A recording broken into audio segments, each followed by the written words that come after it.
So I gotta take on all this extra shit to be in a relationship when I can cook my own food, clean my own laundry, take care of my own child, and still have my free time. Because we lack examples of what actual healthy relationships dynamics look like, we tend to just think about the worst and we use that as justification why you would be better by yourself. Describe it. Let's talk about it. So I was just thinking, right, like really into deep thought. And I've come to the conclusion, like, yeah. So you want me, like, no, we building. We in a relationship or whatever. We, you know what I'm saying? We doing our thing. We, you know, trying to build our little empire or whatever. We, you know, shit working is going, right? But I'm working full time. You're working full time. I'm coming home, washing dishes, cleaning, cooking. You know what I'm saying? Taking care of the kids, the whole nine, doing the wifely duties, right? But we 50, 60, 40, like, where the fuck do that work at? So I gotta take on all this extra shit to be in a relationship when I can cook my own food, clean my own laundry, take care of my own child, and still have my free time and free will to do whatever the fuck I want to do, pay my own motherfucking bills. You know what I'm saying? So that means you gonna be washing dishes, cooking, cleaning, and taking care of the kids half the week, right? You know what I'm saying? Since you want to be a wife, bitch. So setting the aggressive tone aside, right? One of the things that always baffles me when you look at these conversations, you're using a fictional sort of, you know, future. You're deciding that this is what it's going to look like. You're envisioning dysfunction in a marriage as you see fit, or at least a long-term relationship. One in which you put yourself in a position where you are feeling deprived. Now, I get why you end up thinking this way, but it's a poor way to think. If you're trying to envision a possible future, one that you are happy and content with, why are you not envisioning something actually positive? Why are you not looking and say, the man that I want, he's going to be able to realize that this is a team effort. And a team effort doesn't just stop when it comes down to money. When it comes down to roles. These are the things that I would like to have help with just living versus what are things that he would like to have help with just living. You can make whatever relationship you want. You just have to use that as a filter for men when you get with them, or a filter for women when you get with them. When you're sitting on a date, part of the purpose of dating to see if you guys are in alignment. If you guys don't ever have any serious conversations, you don't have any real conversations, I can imagine suddenly you feel like you're 2 kids deep and you're taking on the lion's share of responsibility. And then you suddenly wake up and say, how did I get here? This is the thing we're missing from this. These relationships, you walk yourself down the path. You create them as you go.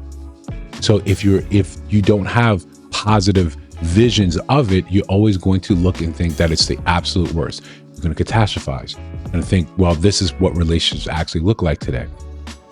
But in truth, you don't have that experience.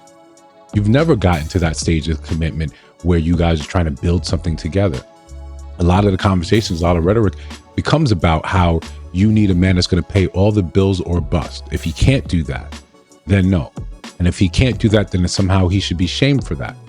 Look at what women are doing. Women are making more money. Women are have more degrees. So how come man who's supposed to protect and provide, how come he can't? Well, just like you, he can pay for his own living expenses. But the expectation on men is that you have to pay for a family's living expenses, not just a singular person. Most time when we look at women, we just want to make sure, okay, are you competent? Are you in a positive direction with your money? Are you not excessively in debt? And that's it. There's no compunction on there say you have to now provide for an entire family. All my bills, all the things that I may want to do or have done or looking to do in the future, you are now responsible for that. Then the cost of raising the kids, that is also on you financially. And then you look at a man and say, how come you're not able to do this? Or you find a man that's able to do that, and then you end up doing the lion's share of responsibility in the home. But that's problematic.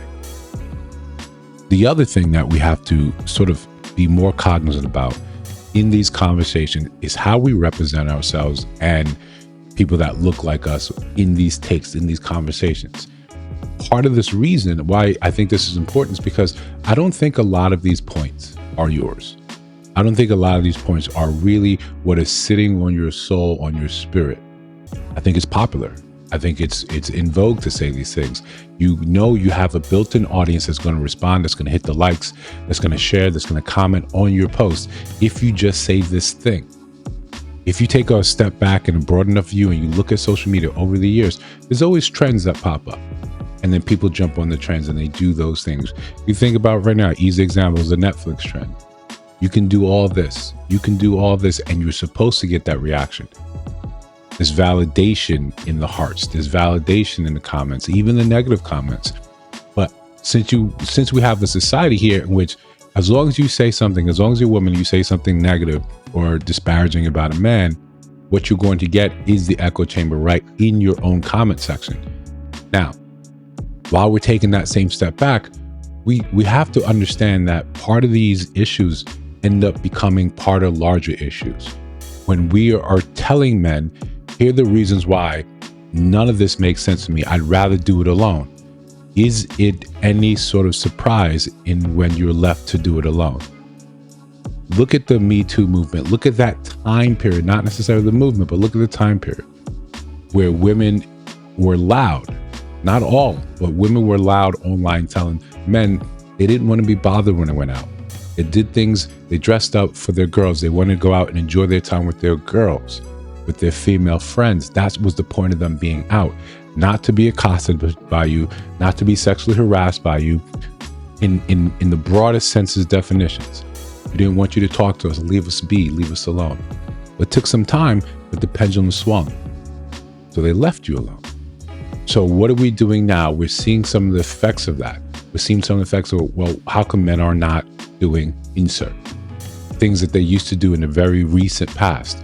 How come when they're in clubs, they're not buying drinks? How come they're not attending dating events, speed dating events?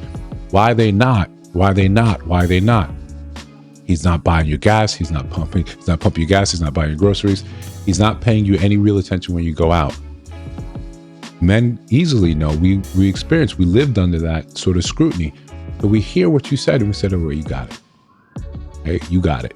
Some of the best things or the easiest things we can do to support you when you're saying stuff like that is to take a step back and leave you be. What do you think these sort of messaging here does? There's one thing when you have the older generation, the millennials and up, when they see this, sometimes they can let that roll over the shoulder and say, okay, whatever. But you have people coming up into the dating game or getting their sea legs, and they're seeing this is what Black women believe. This is what white women believe. They're the largest purveyors of a lot of this content about this male bashing or this misandry. So they see that and they say, okay, great, I hear it. But more specifically, they see it a lot from Black women.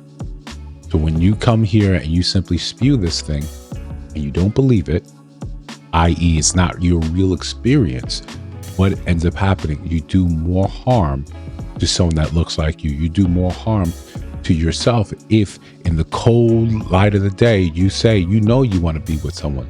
You know you would want to have a good man in your life.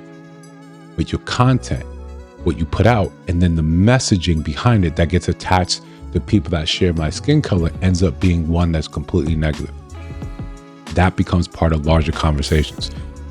Why are men not choosing to be with us? Why are men going off and grabbing their passport? Why are men not showing up for these events? Why are men leaving us be? Part of this, and it's hard sometimes to see it when you're just that small sliver. You put something out, you hit it on, record it, you press play, you looked it over, said it's good, you sent it out to TikTok, and that was enough. That was fine. But in reality, you did some harm. You and everyone else like you that put content out there like this, especially ones that you know you don't believe this. This hasn't been your actual lived experience.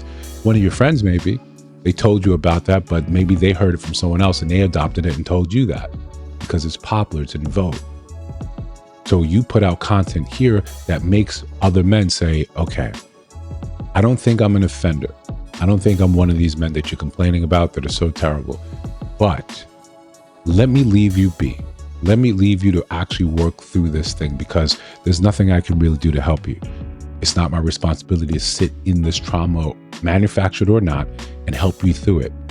I don't deserve to be beat upon while you're getting your sea legs and understanding a lot of this is fake, a lot of this isn't real at all.